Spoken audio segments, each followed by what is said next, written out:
Mumbra Kalsekar hospital के सामने एक बेहतरीन टूर्नामेंट का इनेकाद, आइए देखते हैं। दर्शकों सलाम, आदाब, नमस्ते।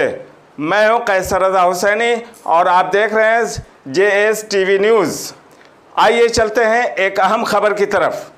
जी हाँ दोस्तों, कालसेकर हॉस्पिटल के सामने जमात इस्लामी की कोशिशों और कई टीमों की इश्तराक से ये टूर्नामेंट कामयाबी से हमकिनार हुआ और बच्चों के वालिदैन ने भी अच्छा रोल अदा किया।